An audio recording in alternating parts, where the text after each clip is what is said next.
What is an interfaith leader?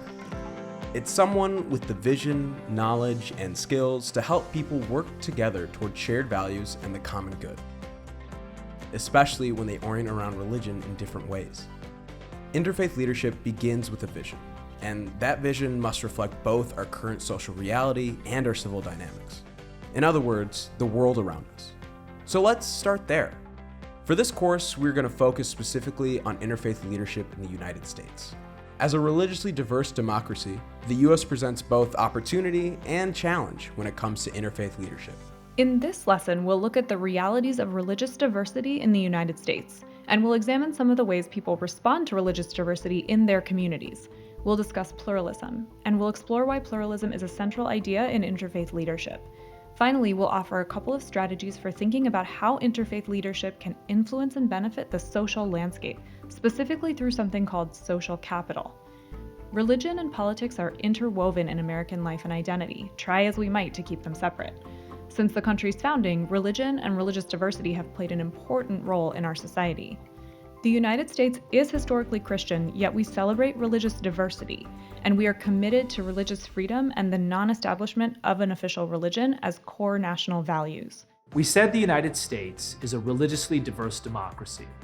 So what does this mean? First, it's about freedoms.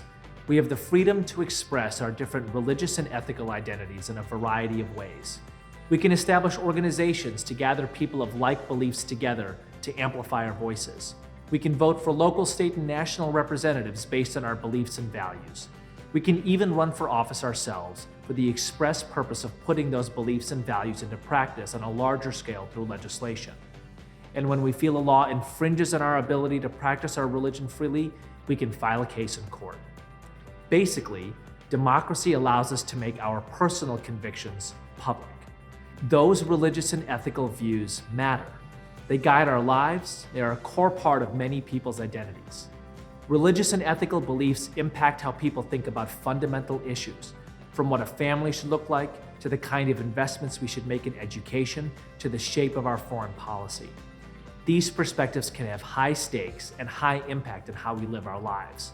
On a national scale, having diversity in our religious orientations means that frequently we'll disagree on fundamental questions.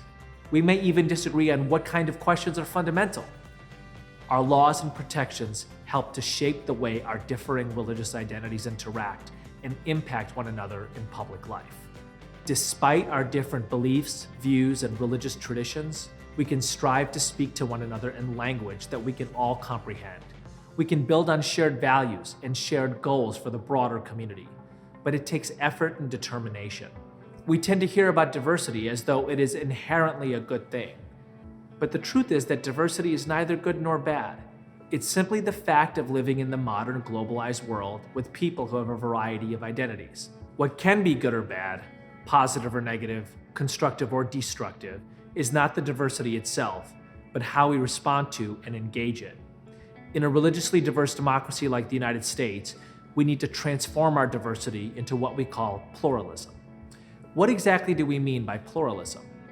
We'll discuss it further in the next module, but Diana Eck, the founder of the Pluralism Project at Harvard University, defines pluralism as the energetic engagement of diversity through the active seeking of understanding across lines of difference.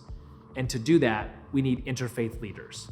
Leaders who know how to illuminate shared values.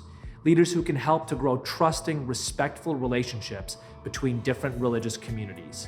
Leaders who can help broker agreements between people who may disagree on fundamental issues. We need leaders who can work collaboratively and cooperatively with people of different religious orientations toward common goals for the common good.